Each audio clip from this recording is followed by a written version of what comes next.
Moi j'ai abordé le métal par le métier, artisan d'art, ferronnier, vraiment ferronnier, avec un apprentissage de la forge, de fabrication des outils, de la ferronnerie du 17e, tout ça, avec toujours cet axe quand même de la création qui me taraude depuis le début.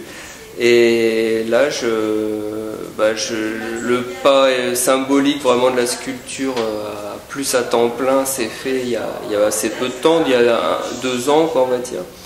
Et donc métier, mais malgré tout, oui, encore métier, parce que je vois tout ça avec des ponts, c'est poreux, l'artisanat d'art, pour moi en tout cas, hein, et l'art tout court, enfin bon... c'est la matière qui m'anime, ouais, et dans toute sa richesse et sa variété. Ouais, j'ai du mal à m'arrêter à une seule chose, sculpture, objet fonctionnel, objet non fonctionnel, enfin, tout ça c'est assez complexe. Après c'est sûr, je fais pas de série, je fais pas de... c'est des pièces uniques, quand je fais un meuble... Si j'ai choisi la forge comme point de départ... de mon premier contact avec le métal, c'est peut-être pas un hasard, quoi. C'est qu'au départ, la courbe, même si au départ la forge m'a amené vers des courbes harmonieuses,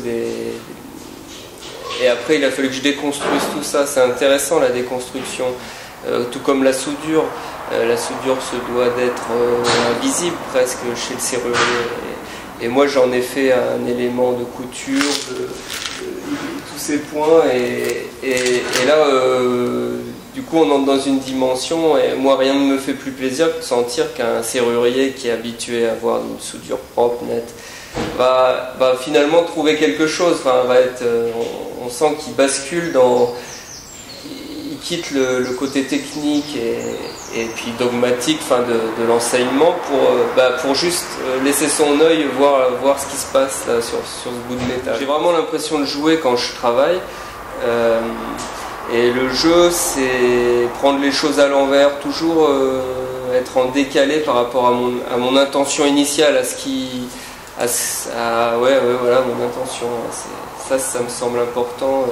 Du coup, de déstabiliser un petit peu les gens, peut-être aussi. C'est tout comme lorsque je fais une pièce et que paf, ça me semble réaliste. Partir dans une direction, finalement je glisse vers le figuratif, tout de suite je me ressaisis et je m'en éloigne en me détournant. Si c'est trop humain, je vais mettre un côté mécanique ou animal. Enfin. La pièce, elle illustre une part de mon travail où rien n'est figé. C'est une pièce qui a vécu, qui a été exposée déjà 3 fois et jamais dans le même sens. Elle a commencé, la base était là, la tête en haut. Après, elle a été carrément à l'envers, les pieds étaient là. Mais à chaque fois, je sentais que c'est pour ça il faut du temps. Mais des fois, je présente telle qu'elle est. Et c'est aussi l'échange avec le public qui va m'aider à voir comment j'ai envie qu'elle devienne. Elle a changé de couleur, elle était verte. D'ailleurs, on voit des bribes de ses anciennes vies. Là, il y a un peu de vert et il y a beaucoup de poussière aussi.